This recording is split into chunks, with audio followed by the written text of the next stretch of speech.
안녕하세요. 오늘은 아주 특별한 경험 하나를 좀 들여다보려고 합니다.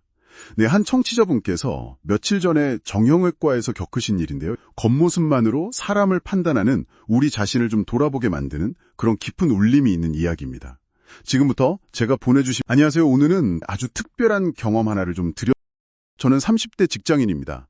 어제 겪은 일이 너무 인상 깊어서 이렇게 사연을 보내게 되었어요. 무릎이 며칠 전부터 아파서 회사 근처 정형외과에 진료를 받으러 갔는데 정말 잊을 수 없는 경험을 했거든요.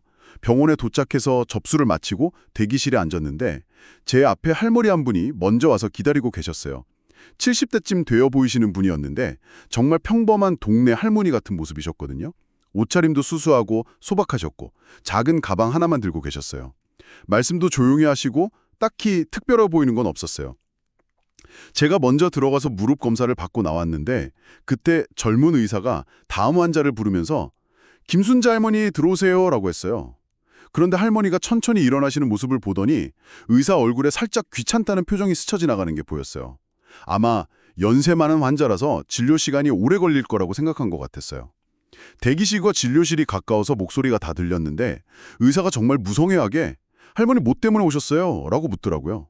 할머니가 무릎이 아프다고 말씀하시니까 그냥 나이 때문에 무릎 아픈 건 당연한 거예요. 파스나 바르시고 진통제 드세요. 라고 대충 말하는 게 들렸어요.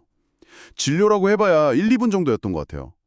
그런데 할머니가 선생님 그래도 MRI 한번 찍어봐야 할 것 같은데요. 아픈 게 평소와 다른 것 같아서요. 라고 정중하게 말씀하셨어요. 그래서 의사가 완전히 짜증난 목소리로 할머니가 의사예요? 아니면 제가 의사예요? 더 이상 말씀하시지 않으시는 것 같았는데 그때 간호사 한 분이 급하게 진료실로 뛰어들어가는 소리가 들렸어요. 그리고 간호사와 의사가 뭔가 급하게 속삭이는 소리가 들렸죠. 정확히는 못 들었지만 간호사가 뭔가 급한 듯 설명하는 것 같았어요. 그러더니 갑자기 의사 목소리가 완전히 바뀌었어요. 아까 그 무성하고 짜증난 목소리가 아니라 완전히 다른 사람이 된 것처럼 정중하고 떨리는 목소리로 교수님 정말 죄송합니다. 몰라 배웠습니다. 라고 말하더라고요. 대기실에 있던 저도 깜짝 놀랐어요. 할머니가 진료실에서 나오시는데 간호사들이 모두 자리에서 일어나서 교수님 정말 오랜만이에요. 교수님 어떻게 지내셨어요? 하면서 정중하게 인사를 드리더라고요. 알고 보니 그 할머니가 바로 그 병원 정형외과 초대과장을 지내신 교수님이셨던 거예요. 지금은 은퇴하셨지만 그 병원을 세우는 데 큰 역할을 하신 분이셨다고 하더라고요. 정말 놀라운 건 할머니의 반응이었어요. 화를 내거나 그러지 않으시고 오히려 웃으시면서 괜찮아. 젊은 선생이 환자를 많이 봐서 피곤했나 보네. 요즘 병원에 환자들이 많이 와서 힘들지. 라고 오히려 그 의사를 걱정해 주시더라고요. 나중에 간호사분한테 들은 얘기로는 그 의사가 할머니께 정말 정성스럽게 다시 사과드리고 MRI도 찍어드리고 꼼꼼히 진료를 다시 해드렸다고 해요. 할머니도 젊은 의사들 교육시키는 것도 내 일이야. 실수할 수 있는 거지. 라고 하시면서 웃어넘기셨다고 하더라고요. 그 일을 겪고 나서 정말 많은 생각이 들었어요. 평소에 저도 모르게 사람들을 겉모습으로 판단하고 있었던 건 아닌가 하는 생각이 들었거든요. 지하철에서 만나는 사람들, 식당에서 일하시는 분들, 택시 기사님들, 모든 분들이 각자의 이야기와 경험을 가지고 계실 텐데 말이에요. 특히 그 할머니 교수님의 품격 있는 모습이 정말 인상 깊었어요. 자신을 무시한 상대에게 화내지 않고 오히려 이해해 주시는 모습, 그리고 그것을 교육의 기회로 삼으시는 모습이 정말 대단하다고 생각했어요. 이제는 누구를 만나든 함부로 대하지 않으려고 해요. 평범해 보이는 사람도 놀라운 경력과 지혜를 가지고 있을 수 있고 무엇보다 모든 사람은 존중받을 자격이 있으니까요. 정말 소중한 교훈을 얻은 하루였습니다. 네, 편지는 여기까지입니다.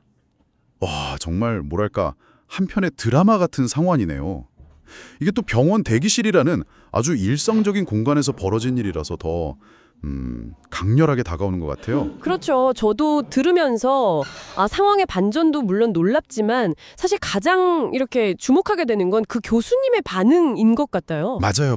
그 반응이요. 단순히 그냥 참았다 이런 느낌이라기보다는 그 상황 자체를 굉장히 좀 넓은 시각으로 보신 거 아닌가? 그런 생각이 들더라고요. 네, 보통은 좀 모욕적이라고 느낄 수 있는 상황이잖아요.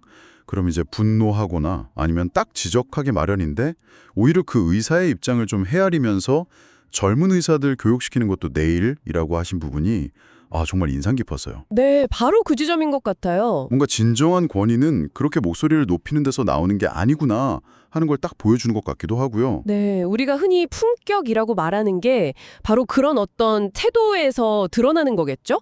예상치 못한 어쩌면 좀 불쾌할 수 있는 그런 상황에서 어떻게 반응하느냐가 그 사람의 깊이를 보여주는 거 아닐까? 뭐 그런 생각도 들고요. 어쩌면 교수님은 그 의사의 행동, 그 이면에 있을지도 모르는 어떤 피로나 압박감 같은 걸 먼저 보신 걸 수도 있겠다 싶기도 해요. 아, 그럴 수도 있겠네요. 그리고 편지를 보내주신 분도 결국에는 자신의 어떤 선입견을 깨닫고 반성하게 되었다 이렇게 말씀하셨잖아요. 네네. 이게 어쩌면 우리 모두가 일상에서 그냥 무의식적으로 저지르는 그런 판단들에 대해서 다시 한번 생각해보게 만드는 것 같아요. 뭐 효율성이나 편의 때문에 너무 쉽게 사람들을 그냥 분류하고 재단하고 있지는 않은지. 아, 정말 그런 면에서 이 이야기가 아주 중요한 점을 시사하는 것 같습니다. 근데 모든 사람은 우리가 겉으로 보는 것 이상으로 어떤 복잡성이나 역사를 지니고 있다는 그 사실 말이죠. 네. 우리가 그냥 이렇게 스쳐 지나가는 수많은 사람들 속에 정말 어떤 이야기가 숨겨져 있을지 아무도 모르는 거니까요. 그래서 섣부른 판단보다는 좀 열린 마음으로 상대를 대하는 태도, 그게 중요하지 않을까 싶습니다. 네. 오늘은 한 청취자분의 경험을 통해서 이 겉모습 너머의 사람을 보는 것, 그리고 또 그 상황에 대처하는 자세에서 드러나는 진중한 품격, 이런 것에 대해 함께 이야기 나눠봤습니다. 아, 정말 평범함 속에 감춰진 비범함, 그리고 모든 사람을 존중해야 하는 이유를 다시 한번 되새기게 되는 그런 이야기였네요. 네, 어쩌면 우리가 정말 매일 마주치는 사람들 중에 누군가가 오늘 이야기 속 교수님처럼 어떤 예상치 못한 순간에 우리에게 깊은 깨달음을 줄 수도 있겠다. 뭐 그런 생각을 해봅니다. 오늘 이 이야기가 당신의 마음에 작은 파문 하나를 일으켰기를 바랍니다. 혹시 당신의 일상에서 아주 평범해 보이는 누군가에게서 예상치 못한 그런 특별함을 발견하는 순간이 온다면 그건 또 어떤 느낌일까요? 한 번쯤 잠시 생각해 보시는 것도 좋겠습니다.